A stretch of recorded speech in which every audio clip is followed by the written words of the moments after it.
Tantus Naravan Dracovin, Lord and Emperor of the Dracovin Empire, and welcome. It's time to continue our discussion on Shadowrun.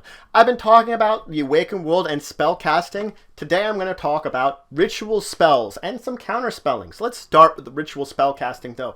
Ritual spellcasting is a type of spellcasting that takes extra time, but you do not need to have visual contact with the target, and you can work together with a number of folks in order to cast it. Now, when you're working together, each of the people that is working together must be able to cast the spell and must be of the same tradition. And you require a lodge that is of the same tradition of your group of fellows. Now, the force of the lodge is going to limit the force of the spell and the number of people that you can have.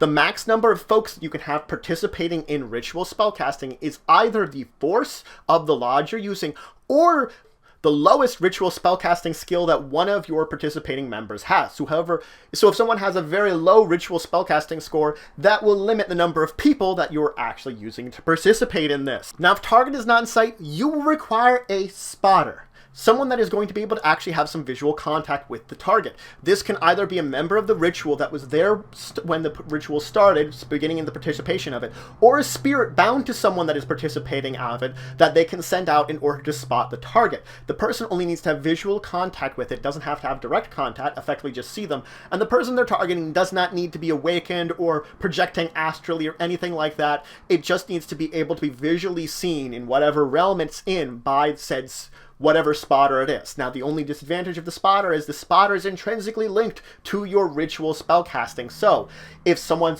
notices the spotter, they can use that to trace you magically, astrally, back to where you came from. It is a direct link that they can use to track you. Now, astral projecting magicians usually have a limited amount of time that they can actually be doing that. So, traditionally bounded spirits are used because it doesn't have the same time constraints when doing something like spotting. Now, usually, but not always, the most powerful spellcaster will be the team leader, the one that's actually leading the group and using their dice pool. Again, it doesn't need to be the most powerful one there, but they're the ones normally used. It would be that person's magic plus ritual spellcasting would be the base pool for casting the spell. Now, not only is, as I said before, this force of the spell limited by the force of the lodge you're in, it is also limited by the magic of the leader that you have. Your leader's magic will also limit the force. Traditionally. The thing is, you can only cast up to the lodge's maximum force, limiting it that way.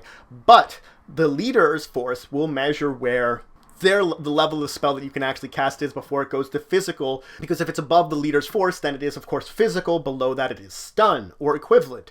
So that way, that's what determines physical or stun for the entire spellcasting. Now, we have the base pool from the leader.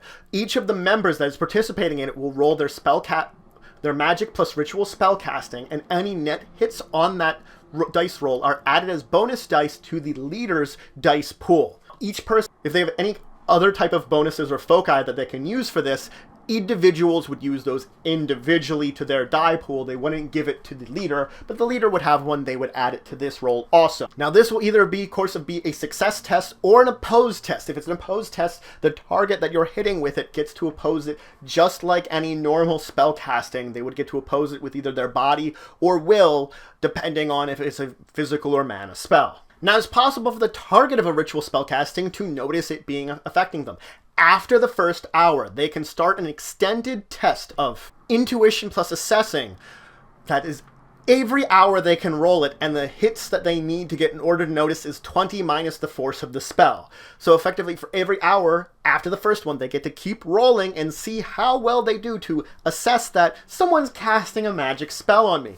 Now, whether or not the spell is successful, all the members of the ritual spell and the spotter, regardless if they are a spirit or a member of the original ritual, must resist the drain. They can use any kind of things they have to resist the damage to drain individually. Now let's talk counterspelling, because counterspelling can be used in two different ways. The first way is used as a way to defend against spells to prevent ones that are being cast from being effective. It's effectively spell defense. The other way is that you can disrupt or dispel an ongoing sustained spell. Now, when we talk about the spell defense, you and others of your choice can be granted a special defense against spellcasting using your counterspell skill as dice as a free action. Effectively, I would go, I'm activating my counterspelling and protect myself, and anyone I can see, I can choose to protect with it.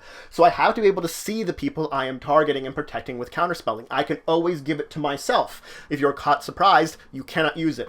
Then my counterspelling skill would be added to extra die to resist the effects of a spell.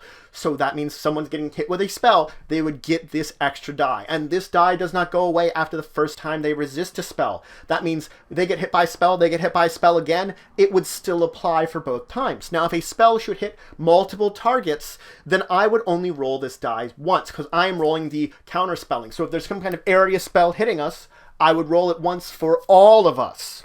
Now I would have to declare my counterspelling ahead of time, even if I'm not surprised, or have delayed my action in order to do it.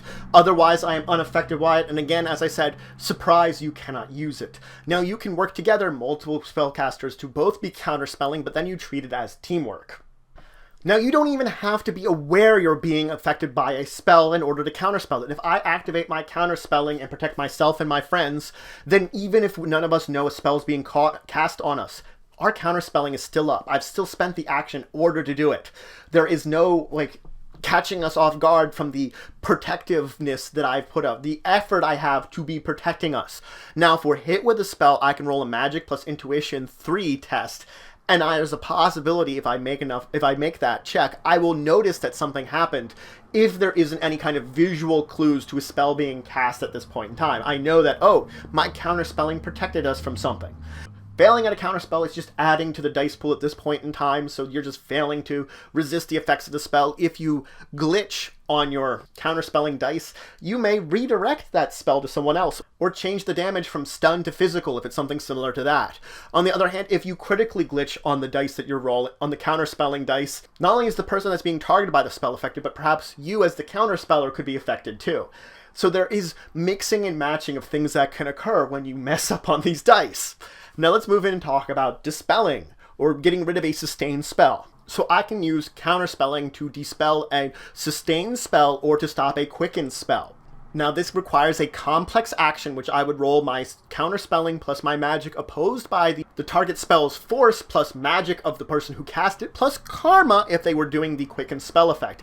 I have to be able to see this spell or see the target that is affected by the spell in order to do this. So I have to have visuals on either the spell or the person that's being affected by the sustained spell.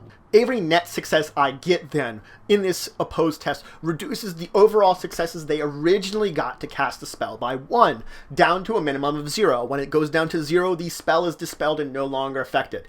Now, regardless if I am successful or not, whenever I try to do this kind of action, to dispel a spell this manner by using the complex action, I must resist its drain. That means my tapping into it, attempting to fizzle out this spell, regardless if I'm successful or not, means I must resist the drain. If the force of the spell was already higher than my magic, it will automatically become physical. If it is equal to or lower than my magic, of course, it would be stun damage. I would be resisting the drain to. I would resist the drain as normally I would resist drain, of course. Regardless, the person is aware that you are attempting to counterspell to remove their sustained spell, so they will know that you are doing this. So that's it for today. I finished talking about sorcery and spellcasting that way. I talked about ritual spellcasting and what you have to do in order to ritual spellcast. And then I talked about counterspelling and how it's actually really useful and always good to remember that you have that. Next episode, I'm going to move into talking about conjuring and talking about types of spirits you might have, spirits in general, and hopefully then move into talking about the astral world. So if you have any questions, comments, anything you want to say, anything you think I left out, please leave in the comments below. Please like, share, and subscribe. Shows your support for the channel, the empire, and the work I do. And until the next time, I bid you farewell.